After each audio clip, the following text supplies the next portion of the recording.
నమస్కారం పరమహంస గారు. నమస్తే అండి. ఈ ఏప్రిల్ 14న అంబేద్కర్ జయంతి సందర్భంగా ప్రజలకు తెలియని కొన్ని ఆసక్తికరమైన విషయాలు తెలియజేస్తారు అంబేద్కర్ గురించి. తప్పకుండా అండి. డాక్టర్ బిఆర్ అంబేద్కర్ ఆయన మన భారతదేశంలో కేవలం ఆయన్ని డిస్క్రైబ్ చేయలేమన్నాడు, ఒక వ్యక్తి అనో ఏదోనో. ఆయన ఒక చరిత్ర, ఒక అద్భుతమైన చరిత్ర. ఒక జాతిలో పాతుకుపోయినటువంటి మూఢాచారాలు, అంటరానితనాలు, అలాంటి సామాజిక రుగ్మతలపై తనదైన శైలిలో పోరాడి ఆయుధం పట్టలేదు. ఆయన మేధస్సే ఆయుధంగా, ఆయన కలం, ఆయన బుద్ధి బలంతో ఇంతటి మహాన్నత భారతదేశంలో ఒక మార్పు తీసుకొచ్చిన అద్భుతమైన వ్యక్తి అంటే ఇందులో ఎటువంటి సందేహం లేదు. ఆయన జీవితంలో ఆయన ఎదుర్కొన్న అవమానాలు, ఆయన చూసినటువంటి బాధలు ఇంకెవరూ చూడలేదన్నా, ఆయన కోణంలో చూడలేదన్నా, దానికి ఆయన తీసుకొచ్చినటువంటి సంఘ సంస్కరణలు ఆయన ఎలా చెప్దాం? అత్యంత మేధావని చెప్దామా? సంఘ సంస్కర్త అందామా? భారతదేశ రాజ్యాంగ రూపకల్పనలో ఒక ముఖ్యుడు అనాలా? ప్రపంచ వ్యాప్తంగా ఆయన భావజాలాన్ని అలా పంచినటువంటి ఒక మహోన్నత వ్యక్తి. ఆయనకు ఒక కోణంలో ఆయన చూడలే అనమాట. సరే, అంబేద్కర్ గారి గురించి వెళ్తే ఇప్పుడు మీరు అడిగినట్టుగా ఆయన జీవితంలో ఎన్నో ఘట్టాలు ఉన్నాయి. ఇక్కడ మధుర ఘట్టాలని నేను చెప్పట్లేదు, చాలా చేదు ఘట్టాలే, చేదు జ్ఞాపకాలు, చేదు ఘట్టాలే ఎక్కువ చవి చూశారు పాపం ఆయన. ఆయన మొట్టమొదటిగా ఎవరైనా బాల్యం నుంచే మొదలవుతున్న జీవితం. సో మన బిఆర్ అంబేద్కర్ గారు ఏప్రిల్ 14 ఆయన జన్మదినం. ఆ సందర్భంగా మొట్టమొదటిగా ఆయన ఎక్కడున్నా సరే ఆయనకు శుభాకాంక్షలు తెలియజేద్దాం. అంటే మనకు మనం చెప్పుకున్న ఆయన ఆనందిస్తారు. కాబట్టి బిఆర్ అంబేద్కర్ బాల్యంలో మొదలెడితే అది 1901వ సంవత్సరం. ఆ మసూర్ అని ఒక గ్రామం అనమాట. ఆ గ్రామంలో ఇద్దరు అన్నదమ్ములు. ఆ అన్నదమ్ములు ఇద్దరు కూడా వాళ్ళకి 8 ఏళ్ళు 9 ఏళ్ళు అలా ఉంటాయి. ఒకడు ఆనందరావు, ఒకడు భీమారావు. వాళ్ళిద్దరూ ఒక రోడ్డు మీద టెన్షన్ పడుతూ నిలబడ్డారు. నిలబడితే అందులో ఒక ఆయన అడుగుతున్నాడు, నాన్న రాలేదేంటి? మన నాన్నని రమ్మని ఉత్తరం కూడా రాసాం కదా అని ఈ భీమారావు ఆనందరావుని అడుగుతున్నాడు. ఏమోరా, నిజమే, మన మన కష్టాలు ఏంటి, మన సమస్యలు ఏంటి చెప్పి ఉత్తరం రాసాం, నాన్న రాలేదేంటి? వాళ్ళిద్దరు టాపిక్ వాళ్ళ నాన్నగారి గురించి మాట్లాడుకుంటారు. కొంచెం వాళ్ళ ముఖాల్లో టెన్షన్ ఉంది, వాళ్ళు ఏదో కంగారుగా ఉన్నారు, ఏదో ముఖ్య విషయంలో వాళ్ళ నాన్న రాలేదేంటి ఇంకా మనం అంటే ఈ భీమారావు అన్నాడు, మరి ఉత్తరం రాసిన నాన్న రాకపోవడం ఏంటి, అందరూ మనకు చెప్పాం కదా అని మాట్లాడతాడు. అలా కాదురా, అసలు ఇంతకీ ఆ నాన్నకి ఉత్తరం ఇప్పటికి అందిందా లేదా, నువ్వు అదెందుకు ఆలోచించట్లేదు అన్నారు. అంటే ఇప్పుడు భీమారావు అన్నాడు, భీమారావు అంటే మన హీరోయే, మనం అనుకుంటున్న అంబేద్కరే. ఆయన పూర్తి పేరు బిఆర్ అంబేద్కర్, అంటే భీమారావు రామ్జీ అంబేద్కర్ అనమాట. అంటే అప్పటికప్పుడు వాళ్ళిద్దరూ నిర్ణయం తీసుకుని మనైతే నాందరికి వెళ్ళిపోతాం అని చెప్పేసి, అప్పుడులో మనకి ఇప్పుడులాగా బస్సులు ఏమీ లేవు కదా అన్నప్పుడు ఒక ఎడ్ల బండి అక్కడ ఉంటే దాని దగ్గరికి వెళ్ళి అతని దగ్గరికి వెళ్ళి, మేము అలా పలానా కోరేగాం అని ఆ ఊరు వెళ్దాం అనుకుంటున్నాం, మీరు వస్తారా అంటే, సరే ఎక్కడమ్మా అని చెప్పేసి అడిగాడు. ఎక్కినంటే ఆ ఎడ్ల బండి ఎక్కాడు. ఎక్కిన తర్వాత కాస్త వాళ్ళిద్దరూ ఇలా కూర్చున్నారు. ఏంటి, దేనికోసం వెళ్తారు ఇంతకీ, మీరు ఇద్దరే వెళ్తారు, చిన్నపిల్లలు, అక్కడ ఎవరున్నారు ఏంటి అని మాట కలిపాడు ఆ ఎడ్ల బండి అని నడిపే ఆసామి. అనేసరికి ఆ కోరికల్లో మహర్ అనే ఆ రెజిమెంట్లో మా నాన్నగారు సుబేదర్గా పనిచేస్తారు అని చెప్పేసి చెప్పారు వీళ్ళు. చెప్పేసి ఆయన ఒక్కసారిగా ఉలిక్కిపడ్డాడు, చాలా కోపం వచ్చేసి, అంటే మీరు మహర్ కులస్తులా, అంటే అంటరాని వాళ్ళు, మీరు నా బండి ఎక్కుతారా, బుద్ధి లేదా, ముందు దిగండి అని చెప్పి ఆ చిన్నపిల్లల్ని కూడా చూడకుండా టపక్కన వాళ్ళిద్దరిని దించేశాడు. వాడికి అర్థం కాలేదు, భీమారావుకి అర్థం కాలేదు, ఆనందరావుకి అర్థం కాలేదు. అయ్యో ఏంటి ఇందులో తప్పే ఉంది అన్నట్టుగా, అంటే మహర కులస్తులు అంటే అంటరాని వాళ్ళు, మిమ్మల్ని ఎక్కించుకుంటే నా పరువు ఏమవుతుంది, నేను గౌరవంగా బతుకుతున్నాను, నీకు అర్హత లేదు, ఈ నా బండిలో ప్రయాణించే అర్హత లేదు అని చెప్పి బుద్ధి లేకుండా ఎక్కారు. ముందే చెప్తే నేను ముందే పక్కన పెట్టేసేవాడిని. మీ నాన్న మహర్ కులస్తు అదేంటో రెజిమెంట్లో, బ్రిటిష్ కాలం అన్నమాట, బ్రిటిష్ రెజిమెంట్లో మహర్ రెజిమెంట్ అని ఒక మహర్ రెజిమెంట్ అని ఉందన్నమాట, సెపరేట్. ఈ కులస్తులందరికి సంబంధించి వాళ్ళు పెట్టారన్నమాట. ఇందులో చేస్తున్నారా అని చెప్పి చెడామాట తిట్టాడు. అస్సలు ఫస్ట్ టైము ఆయనకి జీవితంలో ఏంటి అనే ఆ అవమానం చూసి అర్థం కాలేదు ఆయన. ఫస్ట్ టైం ఏంటి కులాలు ఏంటి, మహర్ కులస్తులు అంటే అంటరాని వాళ్ళు ఏంటి, ఆ 8-9 ఏళ్ళ పసివాడి యొక్క హృదయానికి అర్థం కాలే, అసలు ఏమిటో కూడా అర్థం కాలే. ఆ తిట్టిపోసలు ఏం చేసాం మనం తప్పు, డబ్బులు ఇస్తా అన్నాం, అక్కడ తీసుకెళ్ళమన్నాం, ఆ బండికి బాడుకి ఇస్తాం, ఫ్రీగా తీసుకెళ్ళమనలేదే, మళ్ళీ అలా పురుగుల్లా ఈసడించుకుంటున్నాడేంటి అన్నాడు. దిగితే కానీ వాళ్ళు అక్కడికి వెళ్ళాలి, వేరే గత్యంతరం లేదు, తండ్రి దగ్గరికి వెళ్ళాలి. వెంటనే బతిమాలారు అతన్ని, నీకు మమ్మల్ని అర్జెంట్ పని ఉంది, మాకు మా నాన్న దగ్గరికి వెళ్ళాలి, కొంచెం ఇది దింపండి అది అని చెప్పాడు. చిచ్చి మాట్లాడమే నాకు ఇదిగా ఉంది, ఇబ్బందిగా ఉంది, అసహ్యంగా ఉంది అని ఇంకో 2 సూటిపోటి మాటలు ఆ పసిపిల్లని కూడా లేకుండా ఆ ఎడ్ల బండి వాడు. అదే అతనికి ఈ ఏంటి అనేది అప్పుడప్పుడే ఆయన మైండ్లో ఈ పరిస్థితులు ఏంటి అనే దానికి బీజం పడింది అన్నమాట. ఎత్తి చూపాడు, వాడు ఎవడు అంటరాని కులం వాడు, మీరు మాతో రాకూడదు, మేము ముట్టుకున్న వస్తువులు మీరు ముట్టుకోకూడదు, మీరు ముట్టుకున్న వస్తువులు మేము ముట్టుకో, మీరు ఎక్కడ దూరంగా బతకండి అని చెప్పేసరికి తట్టుకోలేకపోయింది ఆ పసిరుది భీమారావు. వెంటనే ఏదో పని చేయాలి కదా అని చెప్పి ఆలోచించి, మీకు మాట్లాడిన బాడుకి రెట్టింపు బాడుగు ఇస్తాము, దయచేసి మాకు ఏదో ఒక మార్గం చూపించండి అని చెప్పి ప్రార్థించారు.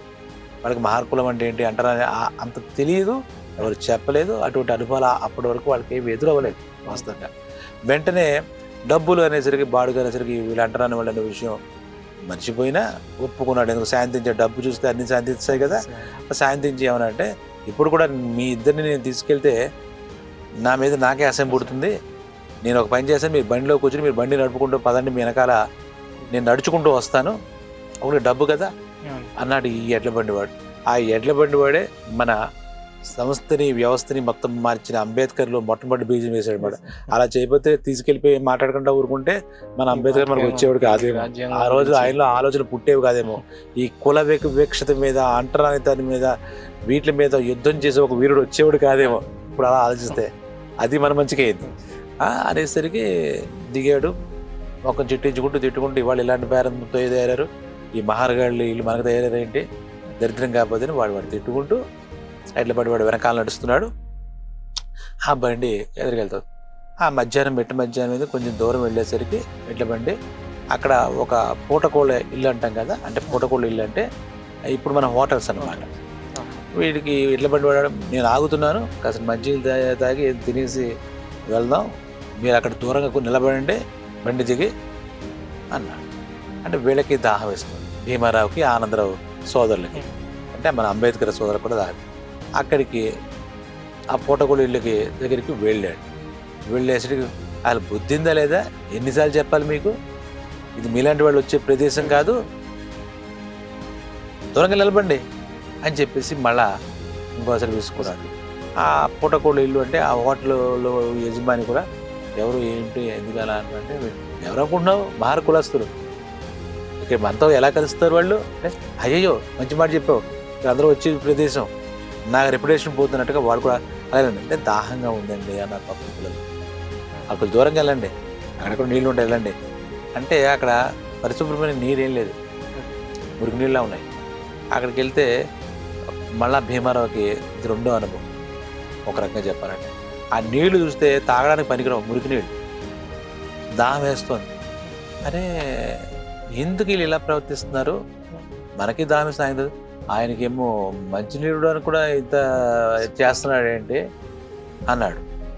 అప్పుడు ఆనందరావు అన్నాడు, చూసావు కదా ఇప్పటిదాకా, మనం అనవసరంగా ఇంకా పెద్ద చేసుకుంటే ఉంటుంది, మన పర్పస్ ఏంటి, మన నాన్నగారిని కలవాలి కాబట్టి మనం మాట్లాడకుండా వెళ్దాం అని చెప్పి నోరు మూసుకుని తాగు, ఇంకా నీ డౌట్స్ అని పక్కన పెట్టు అని చెప్పాడు. ఇదంతా ఆయన మైండ్లో అలా అలా అలా అలాగా తిరుగుతుంది అనమాట. ఈ సంఘటనలు, ఈ 2 సంఘటనలు కూడా ఆ అంబేద్కర్ అంటే మన భీమారావు ఆ పసివాడి మనసులో ఏం అర్థం కావట్లేదు, చిన్నతనం కదా, అప్పుడు ఏం తెలుసు, ఎలా తెలుసు, ఏమీ తెలియదు. అక్కడ ఇలా ఉండి సరే మొత్తానికి ఇవి తిరుగుతున్నా కూడా అలాగే నెమ్మదించుకుని తండ్రి దగ్గరికి వెళ్ళాడు, కలిసాడు, మాట్లాడాడు. ఆ తర్వాత ఏం చేశాడు అంటే, ఒక స్కూల్లో చదువుకుందాం వాళ్ళ నాన్న అని చెప్పాడంటే, వాళ్ళ నాన్నకి చెప్పాడు ఈ ఎక్స్పీరియన్స్, మహర్ కులస్తులు ఏమిటి, మనం కులం అంటున్నాడు ఏమిటి, అసలు దీని గురించి కథాక్రమం ఏంటంటే, మనం ఎందుకు దూరంగా ఉండాలని తండ్రిని అడిగాడు. ఆయన బాధపడుతూ, ఒరే దీనికి చాలా పెద్ద కథ ఉంది, నీకు అర్థమవుతుందో లేదో నాకు తెలియదు అన్నాడు. అంటే ఇప్పుడు చిన్నపిల్లాడు కదా, ఇవన్నీ చెప్పడం ఎందుకని ఆయన ఉద్దేశం కావచ్చు తండ్రిది. అప్పుడు కాదు నాన్న, అసలు ఏంటో చెప్పు, మనకి ఎందుకు ఇలాంటి అవమానాలు జరిగాయి, ఎందుకు ఇలా జరుగుతోంది అని చెప్పేసి గట్టిగా నిలదీశాడు తండ్రి.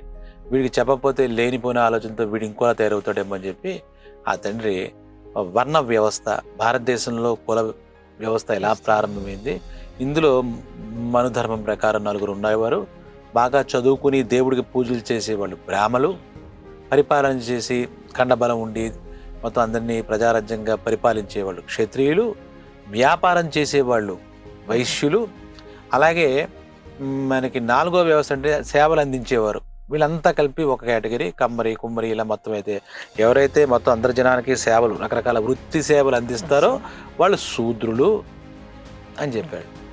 4 ఉండేవారు. ఇది మనం ఇలా మనకు చెప్తోంది, యుగ యుగాలుగా ఈ ధర్మం చెప్తున్నారు అని చెప్పారు. చెప్తే మరి ఈ 5వ కులం ఏంటి అన్నాడు. చూడు ఎలా ఉందో ప్రశ్న. చిన్నాడు ఏంటన్నా 5వ కులం ఏంటంటే అంటరాని వాళ్ళు అని ఒక పదం వచ్చింది కదా, ఈ 4 వర్ణాల గురించి చెప్పావు, ఈ 5వ వాళ్ళు ఎవరు అని చెప్పాడు. అప్పుడు మొట్టమొదటి షాక్ అయ్యాడు అంబేద్కర్ తండ్రి, భీమారావు తండ్రి షాక్ అయ్యాడు. ఇదేరా మనకు జాతికి పట్టిన దౌర్భాగ్యం, ఈ కులాల ప్రకారం పనులు చేసుకునే వాళ్ళందరికీ ఒక ముద్ర వేసేశారు, కుల వ్యవస్థ బలంగా తయారు చేసేసుకున్నారు, వాళ్ళ స్వార్థాలను బట్టి ఒక జాతికి ఈ రకమైనటువంటి అంటరాని వాళ్ళు, అస్పృశ్యులు అని చెప్పేసి అపరిశుభ్రులు, అశుద్ధ స్వరూపులు అంటూ ఏమిటో పెట్టేసుకున్నారు. ఇంకా వీళ్ళకి మాట లేకుండా చేశారు. నువ్వు చెప్పిన 5వ వర్గాన్ని తయారు చేసింది వీళ్ళే, అంతకుముందు 4 వర్ణాలే, 5వ వర్గం తయారు చేసింది వీళ్ళు అని చెప్పేసి. మరి ఇంకెంతకన్నా ఏమి ఉప్లీ గురించి చెప్తాడు వీరికి అని చెప్పాడు. చెప్పిన తర్వాత నాన్న నాకు దీని గురించి తెలుసుకోవాలని ఉంది అని. సరే తెలుసుకుంది కానీ ముందు ముందు అని ఆయన ఆ రోజు చెప్పాడు. చెప్పిన తర్వాత అప్పటి నుంచి దీని మీద ఆయన పరిశోధన చేయడం మొదలుపెట్టాడు. ఆ వయసులోనే మహామేధావి, అందులో డౌట్ లేదు. అందులో లోపల రగిలిపోతుంది, పైకి చెప్పుకోలేని అనుభవిస్తున్నాడు అనమాట. ఆ తర్వాత ఏం చేశాడు, ఒక పూట వాళ్ళ ఊర్లోనే మంచినీళ్ళ బావి ఉంటుందిగా, అప్పట్లో ఊరు మధ్యలో ఒక మంచినీళ్ళ బావి ఉండేది. ఇదంతా 1901 అంటే 20వ శతాబ్దం ప్రాథమిక రోజులు. 1901 సంవత్సరం, 2వ సంవత్సరం అలాగే. ఈయన 1891 ఏప్రిల్ 14 జన్మించాడు. ఈయన సంతానంలో 14వ సంతానం అంటే ఆఖరివాడు. ఈయన ముందు 13 మంది ఉన్నారు. అప్పుడు ఇది లేక ప్లానింగ్లు ఏం లేవు కదా, 13 మంది ఉన్నారు ఈ తల్లిదండ్రులు ఇద్దరికి. అయితే ఆ మంచినీళ్ళ బావి దగ్గరికి వెళ్ళాడు. చూడండి ఎలా అయిందో. అక్కడ మంచినీళ్ళు తాగుదామని అక్కడ నిలబడి తోడదాట, ఎవరు నువ్వు, చూస్తుంటే ఎలా ఉన్నావు, మహర్ కులస్తుల్లా ఉన్నావు, దళిత వర్గానికి చెందిన వాళ్ళు ఉన్నావు, చల్ అని అక్కడ ఉన్నటువంటి వాళ్ళు అగ్ర వర్ణాలు, అగ్ర కులాల వాళ్ళు అనబడే వాళ్ళు తీసుకున్నారు. అదేంటండి అలా మాట్లాడుతున్నారు, దాహం వేస్తూ కాస్త మంచినీళ్ళు తాగడానికి మహర్లు ఏంటి, అగ్రవర్ణాలు ఏంటి అని ప్రశ్నించాడు. నాకు మీరు చెప్పేది ఏమి అర్థం కావట్లేదు, నాకు దాహం ఒకటే తెలుస్తోంది అన్నాడు. అంటే దీంట్లో మీరెక్కువ నేను తక్కువ ఏంటి అని అడిగాడు. పాపం వాళ్ళకి చెప్పడానికి ఆన్సర్ లేనప్పుడే ఉంది, బల ప్రదర్శన చేస్తారు కదా. ఈ కుర్రాడి మీద పడి 4 కొట్టారు, 4 తగిలించారు మన బాల అంబేద్కర్కి. వెంటనే ఇంటికి వెళ్ళాడు. ఇంటికి వెళ్ళి చిన్నపిల్లాడు కదా, దెబ్బలు కొట్టేసరికి ఏం చేస్తారు, ఏడుస్తారు కదా, ఏడుస్తూ కూర్చున్నాడు. అక్కడికి ఎందుకు వెళ్ళేవారని వాళ్ళ ఆనందరావు అన్న వాళ్ళందరూ అడిగినా కూడా మంచిలు తాగడానికి వెళ్ళాను, ఇందులో నా తప్పే ఉంది, నన్ను ఎందుకు కొట్టారు అంటూ ఏడవడం మొదలెట్టాడు. తండ్రి వచ్చాడు. తండ్రి వచ్చినంటే ఎందుకు ఏడుస్తున్నారా అని ఫస్ట్ టైం వాడికి అగ్రవర్ణాల చేతిలో ఈ మహర్ల కులంలో పుట్టిన వాళ్ళు ఇలాగా దౌర్జన్యాలకు గురి కాబడతారు అనే ఒక విషయం అప్పుడే ఆ దెబ్బలు తిన్న తర్వాత వెంటనే అది అంటే ఇలా కొట్టారు అంటే ఇలా బాధపడుతూ కూర్చుంటే జీవనం సాగదు. ఇది ఏ రకంగా చెప్పినా మన కర్మ అనుకున్నా మనం కూడా అనుకున్నా ఈ మహర్ కులంలో పుట్టినందుకు ఇటువంటి స్థితులు నువ్వు ఎన్నో అనుభవించాలి, నీ స్థాయి ఇలాగే ఉంటుంది అని చెప్పేసి చెప్పాడు. ఇలాగా మాట మాటికి నీ ఉక్రోషంగా ఉండి నీ ఆగ్రహం చూపించాలనుకుంటే ఉపయోగం లేదు. నువ్వు ఏదైనా చేయాలంటే ఈ కుల వివక్షత మీద పోరాడు. నన్ను ఎందుకు కొట్టారన్నాడు. వాళ్ళ ముందు నన్ను ఎందుకు కొట్టారు చెప్తాను కదా, ఇలా ఏడుస్తూ కూర్చుంటే ఏమీ అవ్వదు అని చెప్పాడు. చెప్పి ఒక్క నిమిషం ఆగు అని చెప్పి ఆయన లోపలికి వెళ్ళి ఆ అలమారాలు వచ్చి ఒక 2 పేపర్లు తీసుకొచ్చి పిల్లాడి ముందు పెట్టాడు. ఏం నాన్న ఇదన్నాడు. పిటిషన్ రా అన్నాడు. అంటే ఏంటి అన్నాడు. తెలియదు కదా ఏమి. పిటిషన్ అంటే ఈ అగ్రవర్ణాల యొక్క ఒత్తిడి వల్ల బ్రిటిషు ఏలుబడిలో మనం ఉన్నాం కదా, ఈ బ్రిటిష్ సామ్రాజ్యం వాళ్ళు ఏం చేశారంటే మహర్ కులస్తుల్ని ఈ రెజిమెంట్ల నుంచి వెలివేసేశారు, పనికిరారు అనే ఒక జీవో పాస్ చేశారు. అంటే ఈయన ఉద్యోగం కూడా పోయింది. వాళ్ళు చెప్పారు ఆఖరికి యుద్ధంలో కూడా పాల్గొనే అర్హత లేదు, మనకి ఎంత శక్తిమంతులైనా అని. అందువల్ల దానికి ఎగ్నెస్ట్గా నేను ఒక పిటిషన్ వేశాను అన్నాడు. పిటిషన్ అంటే ఏమిటి ఒక డౌట్ మాట. పిటిషన్ అంటే ఏంటన్నా దానివల్ల ఈరోజే ఇప్పుడే ఏదో ప్రయోజనం వస్తుందని అనుకోవడానికి లేదు. ఈ మహర్ జాతి అందరికీ కాలక్రమేణా ఒక న్యాయం దక్కే అవకాశాలు కనపడతాయి ఈ పిటిషన్ అనే దానివల్ల. అది జరుగుతుంది. మరి నేను వేయాలంటే ఏం చేయాలన్నాడు. ఎంత అద్భుతమైన ప్రశ్న. నువ్వు వేసావు నాన్న, బాగానే ఉంది, నీకు ఒక అదే రెజిమెంట్లో ఉండకూడదు అన్నారని వేసావు, మరి నేను ఏం చేయాలి అన్నాడు. దానికి నువ్వు బాగా కష్టపడి చదువుకోవాలి, శ్రమకొచ్చి చదువుకోవాలి. ఆ చదువే నీ ఆయుధంగా ఉండాలి, నీ తెలివే నీ ఆయుధంగా ఉండాలి. అప్పుడే నువ్వు అనుకున్నటువంటి పిటిషన్ వేయగలవు, నువ్వు అనుకున్నటువంటి న్యాయాన్ని పొందగలవు. అంటే అప్పుడు నన్ను ఎవరు కొట్టరా, నేనే కొట్టచ్చా అన్నాడు. నువ్వే కొట్టచ్చు, నిన్ను ఎవరు కొట్టేవాళ్ళు ఉండరు నాన్న అని చెప్పేసి నీకు నువ్వే ఒక దృఢ సంకల్పంతో వెళ్ళు, చదువుకో, బాగా చదువుకో. ఆ చదువే నువ్వేం చేయాలో నీకు నిర్దేశిస్తుంది. ఎప్పుడూ దాన్ని వదిలిపెట్టకు. అలాగే ఇలా ఏడుస్తూ కూర్చోకు. ఈ పరిస్థితులు ఇలాగే ఉంటాయి, ఈ భారతదేశ ప్రస్తుత సామాజిక పరిస్థితులు ఇలాగ ఉంటాయి.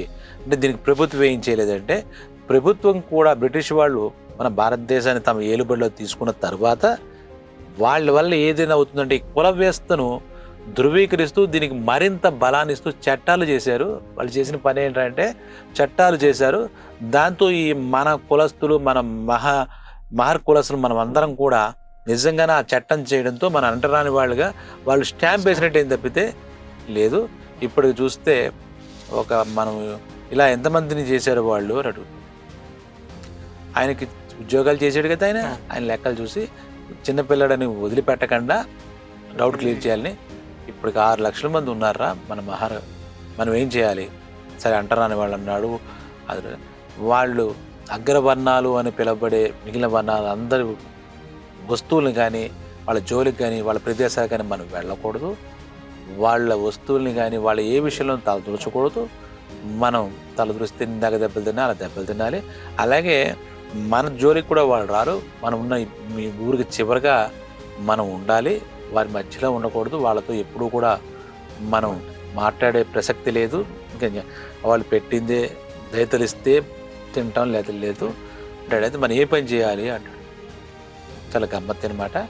మనం ఏం పని చేసుకోవడానికి లేదా, మనకే కుల వృత్తి లేదా, లేక నాన్న వీధులన్నీ మనమే పరిశుభ్రం చేయాలి, మరుగుదొడ్లన్నీ మనమే శుభ్రపరచాలి. మన మహర్ కులస్తులకి వచ్చినటువంటి ఇది ఎన్నో కులాలు, ఆ కులాలకు ఉపకులాలు వచ్చినప్పటికీ కూడా ఇది ఎక్కడ ఏ వర్ణంలోనూ ఎవరూ చెప్పినటువంటి కొత్త విషయాలన్నీ కలిపి ఈ కులాల విభజన పేరు చెప్పి కులాలు ఉపకులాలు వీళ్ళు చట్టాలు కూడా చేశారు. అంతకుముందే సమాజంలో ఇటువంటి వివక్షత ఉందనుకుంటే దానికి చట్ట భద్రత కూడా కల్పించారు నాన్న అని చెప్పి అక్కడికి అర్థమైందో లేదో చెప్పాడు.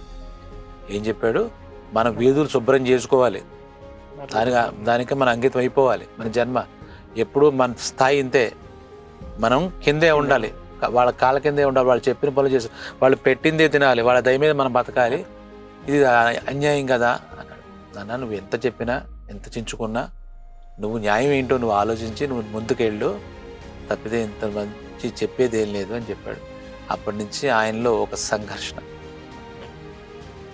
ఈయనేమి మిగిలిన ఇది యుద్ధవీరులాగా ఖడ్గాలు పెట్టి, ఫిరంగులు పెట్టి, తుపాకులు పెట్టి యుద్ధం చేయలే. సమాజంలో ఉన్నటువంటి ఈ కులాల వివక్షత, అసమానతలు, సామాజిక అసమానతలు, సామాజిక దృక్పథం ఇలా ఉండేది ఆ టైంలో. వాటి మీదే పోరాడాలి అని కూడా ఆ రోజు నిర్ణయించుకున్నాడు. అయితే తండ్రి ఏం చెప్పాడు? తండ్రి మాటలు బాగా ఎక్కాయి. నువ్వేం చేయాలి? బాగా చదువుకోవాలి, శ్రమ కోరి చదువుకోవాలి, మామూలు శ్రమపడి చదువుకోవాలి తప్పితే ఈ రోజుల్లో లేదు.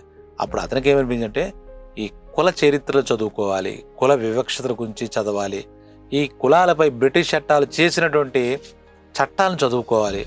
ఆయన చదువుకోవాలనేది మళ్ళాక బీకాము, బీఎస్సీ, ఇంజనీరింగ్ అలా కాదు, ఈ కుల వివక్షత పైన ఉన్నటువంటి పుస్తకాలు చదువుకోవాలి, దీని మీద ఎలా పోరాటం చేయాలి. ఎందుకంటే ఆయన చెప్పాడు, నువ్వేదో ఆగ్రహం తెచ్చుకుని, ఆవేశం తెచ్చుకుని ఏడుస్తూ కూర్చుంటే ఏ పని అవ్వదు, నువ్వు పోరాడాలి. పోరాడాలంటే నీకేమి సైన్యమే ఉండరు, నీకు నువ్వే సైన్యం. అంబేద్కరే సైన్యం, అతడే ఒక సైన్యం అన్నట్టుగా అంబేద్కరే ఒక సైన్యం. నువ్వే యుద్ధం చేయి. ఎవరి మీద? నాటుకుపోయిన సమాజంలో ఆనాటికే బలంగా లోతుగా నాటుకుపోయినటువంటి కులాల వివక్షత మీద పోరాడాలి.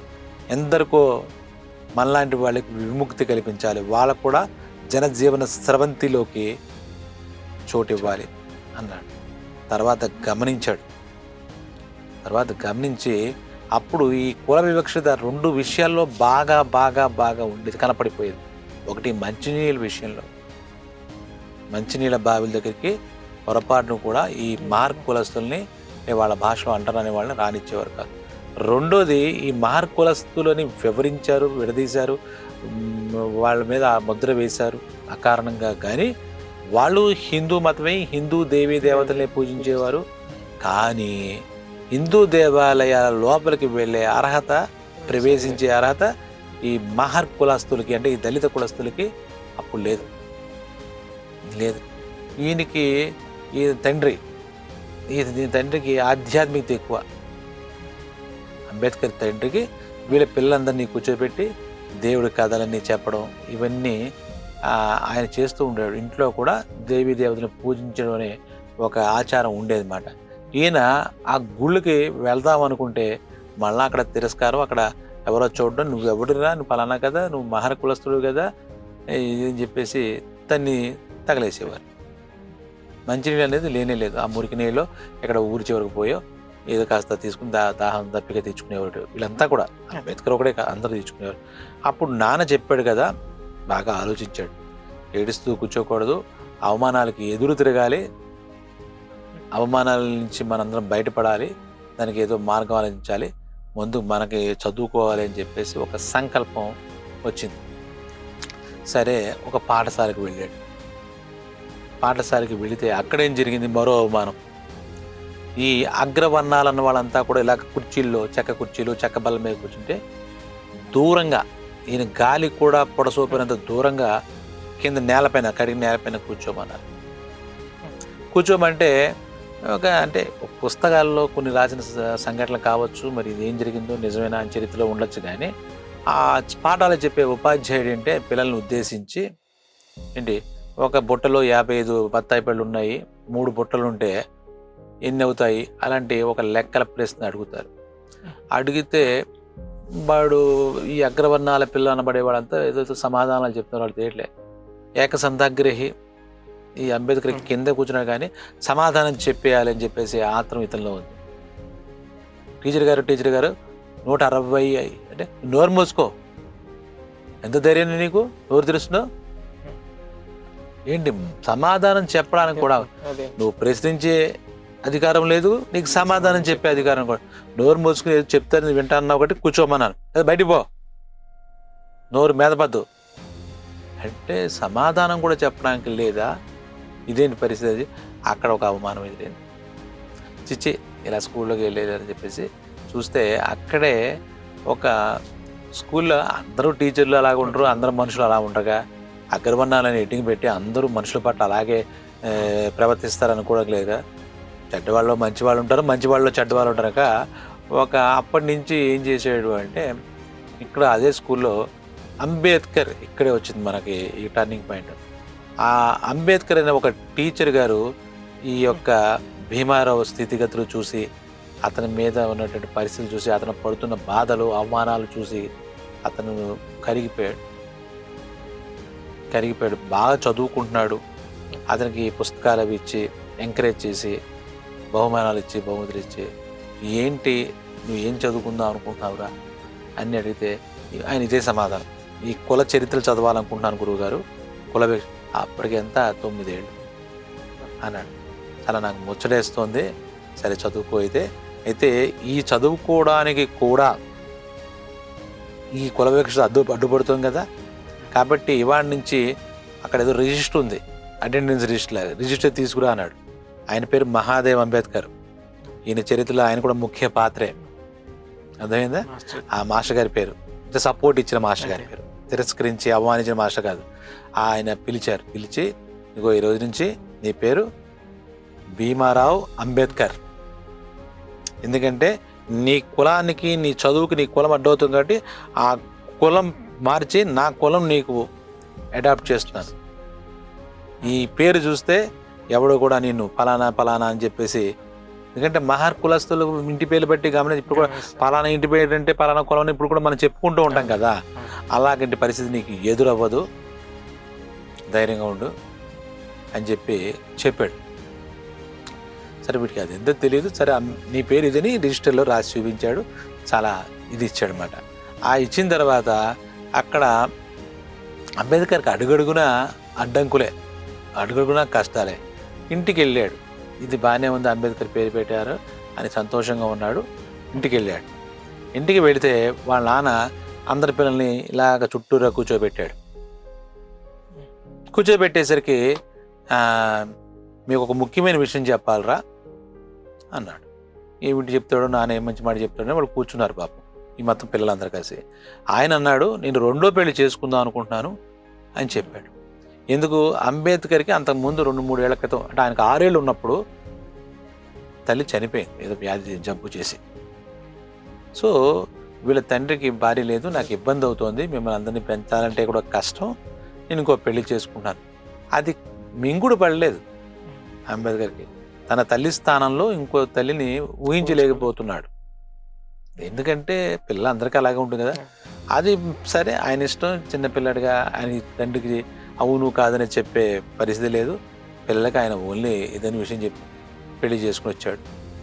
ఈ అంబేద్కర్కి సబితి తల్లి. ఆ రావడంలో ఏం జరిగిందంటే ఒక గమ్మత్తుగా వీళ్ళ అమ్మగారు కట్టుకున్న చీరలన్నీ కూడా ఆవిడ కట్టుకోవడం మొదలెట్టింది. వీళ్ళ అమ్మగారు పెట్టుకునే నగలన్నీ ఆవిడ పెట్టు.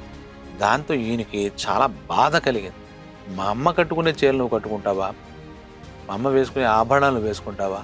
ఆయన ఇష్టమే పెళ్ళం కోసం పెళ్లి చేసుకున్నాడు అని చెప్పి ఈయన స్వాభిమానం తెలియకుండా దెబ్బతింది. మిగిలిన పిల్లలు నోరు మూసి కూర్చున్నారు, కానీ ఈయన అలాంటి వ్యక్తి కాదు కదా, నోరు మూసుకుని కూర్చునే వ్యక్తి కదా. వెంటనే వాళ్ళ నాన్న అమ్మ దగ్గర సవితి తల్లి దగ్గరికి వెళ్ళి, మా అమ్మ చీరలు ఎందుకు కట్టుకున్నావు, మా అమ్మ వేసుకునే ఈ ఆభరణాలను ఎందుకు తెచ్చుకున్నావు అని అడిగేశాడు. అక్కడ ఆ సవితి తల్లికి కాలింది. ఎంత లేవు వీళ్ళెంత లేవు, నువ్వు నన్నే ప్రశ్నిస్తున్నావా? నీ గురించి నాకు ముందే తెలిసింది, పిచ్చి వేషాలు అయితే పళ్ళు రాలిపోతాయి అని చెప్పేసి గట్టిగా కేకలేసింది. దాంతో ఇంకా ఆత్మాభిమానం దెబ్బతింది. వాళ్ళ నాన్న ముందు చెప్పాడు కదా, నువ్వు ఎప్పుడు కూడా దేనికి కూడా ఏడవకు, పోరాడు అని చెప్పాడు కదా. వెంటనే ఇంట్లోంచి పారిపోయాడు. ఎంత హీరో! ఆ రాత్రి కోపం వచ్చి ఆవిడ తిట్టింది, తండ్రి కూడా ఆవిడ వెనకేసుకొచ్చి వీడినే తిట్టాడు. ఏంటి ఇంట్లోంచి పారిపోయి ఒక మిల్లు ఉంటే ఆ మిల్లులోనే పడుకున్నాడు రాత్రి ఊరి చివర. ఆ తర్వాత లేచాక ఆ మిల్లులోనే పని చేసుకుని బతుకుదాం అని చెప్పి ఒక స్ట్రాంగ్ నిర్ణయం కూడా తీసుకున్నాడు. తర్వాత లేదో కొన్నాళ్ళు జరిగింది. తర్వాత వీళ్ళ కుటుంబం వాళ్ళ నాన్న తర్వాత రోజైతే ఊరడించి ఉంటాడు, ఇలాంటి మాటలు మాట్లాడకూడదని చెప్పుకుంటాడు. ఎందుకు నాకు జీవితంలో అన్ని ఇటువంటి సంఘర్షణలు ఎదురవుతున్నాయి, నేనేం తప్పు చేసినా వెళ్ళిన ప్రతి చోట నాకే జరుగుతున్నాయా, ఏం జరుగుతుందని అక్కడ మళ్ళా ఒక మనోవేదన విపరీతంగా మొదలైంది. మనలో కూడా ఏదైనా సంఘర్షణ మొదలవుతేనే అక్కడి నుంచి సమస్యల మీద మనం యుద్ధం ప్రకటిస్తాం. అలాంటి సంఘర్షణలు ఆయన జీవితంలో 9 ఏళ్ల లోపు ఇన్ని సంఘర్షణలు జరిగాయి. తర్వాత ఏమైంది అంటే ఆ మిల్లులోంచి పని చేసుకుంటే పెద్ద చదువు మీద కూడా ఎవ్వరూ ఆ అంబేద్కర్ని పేరు పెట్టాడు తప్పితే ఇంట్లో పరిస్థితులు అంతంత మాత్రం ఉన్నాయి, బయట పరిస్థితులు అలా ఉన్నాయి. అతని చదువు కూడా ముందుకు వెళ్ళట్లేదు. ఇలాంటి పరిస్థితుల్లో బాగా పెద్ద సిటీ కదా, బొంబాయి వెళ్ళిపోదాం అని చెప్పేసి ఆ బొంబాయి వెళ్ళిపోదామని వాళ్ళ నాన్న ప్లాన్ చేస్తే మొత్తం అందరూ కలిసి కుటుంబం అక్కడికి మైగ్రేటెడ్ షిఫ్ట్ అయిపోయారు. అక్కడికి వెళ్ళిపోయినప్పుడు చదువుకోవాలని వాళ్ళ నాన్న చెప్తున్నాడు కదా, ఒక స్కూల్లో ఇతను జాయిన్ అయ్యాడు. ఇక్కడ ఇది సిటీ, అది పల్లెటూరు కదా, ఈ సిటీలో బాగుంటుంది అనుకున్నాడు పాపం మన అంబేద్కర్. మన రోజులు మంచి రోజులు వచ్చాయని అనుకున్నాడు. అందుకు అక్కడ రిజిస్టర్ చూశారు, భీమారావు అంబేద్కర్ ఉంది, ఓహో మనవాడేలే అనుకుని చేశాడు. చేసేసరికి అక్కడ మధ్యాహ్నం భోజనాలు చేసే చోట ఈయనను గుర్తించారో, ఈయన అలవాట్లు, ఈయన అభిరుచులు ఇవన్నీ బయటపడిపోయావు, కానీ పేరైతే మార్చారు, కానీ ఈయన పలానా కులంవాడు, మహర్ కులంవాడు అని వాళ్ళు ఇతను చూసో, ఇతను వేషభాషలు చూసో, ఇంకోటి చూసో ఆ పక్కన ఉన్నటువంటి కుర్రాళ్ళంతా కూడా గుర్తుపెట్టేశారు. దాంతో వీడు ముట్టుకుంటే మనం అస్పృశ్యులు అయిపోతాం, వీడు ఒక అంటరాని వాడు అని వాళ్ళే నిర్ధారణకు వచ్చేసి లంచ్ బాక్స్ ఉంటాయి కదా, ఆ భోజనం కూడా వీడు ఉంటే తినమని చెప్పి టీచర్లకు కూడా కంప్లైంట్ ఇచ్చి, ఏంట్రా నీ పేరు చూస్తే అంబేద్కర్ అని ఉంది, నువ్వు ఎవరు ఏంటని టీచర్లు కూడా వాళ్ళు చెప్తున్న చూస్తే నువ్వు అంటరాని వాళ్ళ కనపడుతున్నావు, లుక్కే పేరు ఏదో మార్చుకొచ్చేసావు ఏంటి అని చెప్పి వాళ్ళకి. అప్పుడు ఇలా జరిగిందంటే మా టీచర్ గారు ఆయన పేరు ఇలా నా మీద మార్చి నాకు ఇచ్చారు అని చెప్పాడు. ఇదొకటి ఏంటి మళ్ళా కథ కట్టుగా చెప్తాం, దూరంగా ఉండు. అలాగే వాళ్ళ టిఫిన్ బాక్సులు కానీ, వాళ్ళ పుస్తకాలు కానీ, ఏ వస్తువులు కన్నా ముట్టుకోవడానికి వీల్లేదు, తాడు తీసేస్తాం పిచ్చి పిచ్చిగా చేస్తే, ఎక్కడ ఉండాలో అక్కడే ఉండు, ఇలాంటి వాళ్ళంతా తయారవుతున్నారు అని చెప్పి ఆ టీచర్లు వాళ్ళు కూడా చాలా గట్టిగా కేకలేశారు. ఇవన్నీ ఆ అంబేద్కర్ యొక్క పసి హృదయం మీద తీవ్ర ప్రభావం చూపించాయి. లేదు మనం ఏదో ఒకటి చెయ్యాలి అని చెప్పి ఏం చేయాలి, అసలు ఈ కుల మూలాలేంటి, ఈ కులాల మూలాలేంటి, కులాల వివక్షత చరిత్ర ఏంటి, దీని మీద మనం పరిశోధించాలని ఆ 9-10 ఏళ్ల వాడే చూశాడు. ఇక ఇలాంటి స్కూళ్ళకి వెళ్తే ఉపయోగం లేదు, అంటరాని వాడు అని చెప్పి నానా మాటలు అంటారు, అవి అనిపించుకోవాలి తప్పితే చదువు రాదు, ఇంకోటి అభ్యర్థించలేమని చెప్పేసేసి అనుకుని ఆయన దగ్గర ఉన్న పుస్తకాలు అవి తీసుకుని చదవాలనే ఉద్దేశంతో అక్కడ పక్కనే ఉండే పార్కులు ఉంటాయి కదా, పార్కుల్లోకి వెళ్ళి పుస్తకాలు తీసుకుని చదవడం మొదలెట్టాడు అన్నమాట. దానికి ఆ పార్కులో చదువుకోవడం నిత్యం అలా కూర్చొని ఏవో చదువుతున్నాడు. చూసి ఒక ఆయన వచ్చాడు దగ్గరికి, అంటే జీవితంలో ఎన్ని మార్పులు వస్తాయో చెప్తున్నాను. ఆయన వచ్చి, ఏంటి నాన్న ఏం చదువుతున్నావు ఏంటి అంటే, ఆయన ఇంతకీ చరిత్ర చెప్పే ఒక మాస్టర్ గారు, ఇందాక అంబేద్కర్ మహాదేవ్ అంబేద్కర్ కానీ ఎలా అయిందో ఈయన కూడా ఒక బాగా చదువుకున్న మంచి భావజాలం ఉన్నటువంటి అగ్ర కులాలకు చెందినవాడే, కృష్ణ కేశలూరు ఏదో పేరుంది, ఆయన వచ్చారు. అంటే ఏం బాబు ఏం చదువుతున్నావు, నేను దాని నుంచి చూస్తున్నాను, ఇక్కడ కూర్చొని చదువుతున్నా, బయటికి వెళ్ళలేదా అని పరిగణించాడు. సార్ నాకు బడిలో ఇలాగా నా పరిస్థితి ఇలా ఉంది, నాకు ఇటువంటి సమస్యలు అవమానాలు ఎదురవుతున్నాయి అని చెప్పాడు. సరే నువ్వేం చదువుదాం అనుకుంటున్నావు అని అడిగాడు. నేను కులాల మూలాలు, కులాల చరిత్ర, కులాల వివక్షత ఎలా ఏర్పడింది, ఇవన్నిటి మీద చదవాలని కోరికగా ఉందండి అని చెప్పాడు. నేను చరిత్ర చెప్తాను, ఈ చరిత్ర గురించి చెప్తుంటేనే ఎవరు వినడానికి ఉండరు, అలాంటి నువ్వు చరిత్ర తెలుసుకోవాలనుకుంటున్నావంటే నాకు చాలా ఆనందంగా ఉంది. దీనికి సంబంధించి కొంతమంది కుల వివక్షత మీద ఇప్పటికే పుస్తకాలు రాసి ఉన్నారు, అవన్నీ నీకు ఇస్తాను, నువ్వు చదువు కానీ నీకు అర్థం కాకపోతే అని ఒక స్నేహ హస్తం, ఆ టైంలో అభయహస్తంలో అనిపిస్తుంది కదా, కొట్టుకుపోతున్న వాడికి ఒక ఏదైనా ఆసరా దొరికితే ఎలా ఉంటుంది, నీళ్ళలో కొట్టుకుపోతున్నవాడికి ఒక దొంగ ఏదో అలాగా ఆయన దొరికారనమాట.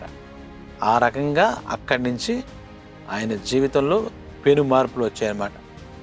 ఇది బాల్యంలో ముఖ్య ఘట్టాలు, ఆయన జరిగిన అవమానాలు, ఆయనకి ఆలోచనలకు శ్రీకారం చుట్టబడిన ఘట్టాలు, ఆయన ఎదుర్కొన్న అవమానాలు, చిన్న వయసులో ఎదుర్కొన్న అవమానాలు. కానీ ఆ రోజుల్లో నేను మహర్ కులంలో పుట్టడమే నేను ఇప్పుడు అనుభవిస్తున్న స్థితికి కారణమనే ఒక జీవిత సత్యం ఆ రోజే ఆయనకు బోధపడింది. అక్కడి నుంచి ఏమి చేయాలి, ఏం చేద్దాం అనే ఆయన ధోరణి, ఆయనన్నీ మారాయి అప్పటి నుంచి. ముందు ఇక్కడ దాకా జరిగిన దాంట్లో తండ్రి ఏడవకు, పోరాడు, ఆగ్రహంలో ఉపయోగం లేదు, మన మహర్ కులస్తులకు ఇటువంటి స్థితే ఉంటుంది జీవితాంతం, నువ్వు దురదృష్టం అనుకో, మన కర్మనుకో అని ఆ చెప్పిన సత్యం. దృఢ సంకల్పంతో చదువుకుంటే మాత్రం మార్పు తీసుకురావచ్చు మన జీవన స్థాయిలో. మనమే కాదు, అందరిలోనూ జీవన స్థాయిలు కావచ్చు. ఇగో దానికి నేను చేస్తున్న పోరాటంగా ఒక పిటిషన్ వేశాను. ఈ పిటిషన్ అనే ఆయుధం కూడా పనికొస్తుంది అన్నాడు. అప్పటికి ఆ చిన్న బుర్రకి పిటిషన్లు అవన్నీ పెద్ద తెలియకపోయినా ఏదో చెయ్యాలి, చదువుకుంటే చెయ్యొచ్చు అనే ఒక జీవిత సత్యాన్ని మటుకు ఆ రోజు బాధపడింది. ఇదంతా బాల్యంలో జరిగినటువంటి భీమారావు అక్కడే అంబేద్కర్గా మారాడు. మహాదేవ్ అంబేద్కర్ అనే ఒక మంచి మాస్టర్ వల్ల. అలాగే ఈ పార్కుల్లో అవి నిత్యం చదువుతూ ఉన్నప్పుడు ఇంకో స్నేహస్తం అందించారు ఇంకో మాస్టర్ గారు. చరిత్ర నేను చెప్తానన్నారు. వీళ్ళిద్దరి నుంచి తర్వాత ఏం జరిగిందో మళ్ళీ మరొక ఎపిసోడ్లో మనం చెప్పుకుందాం. సెలవు, నమస్తే.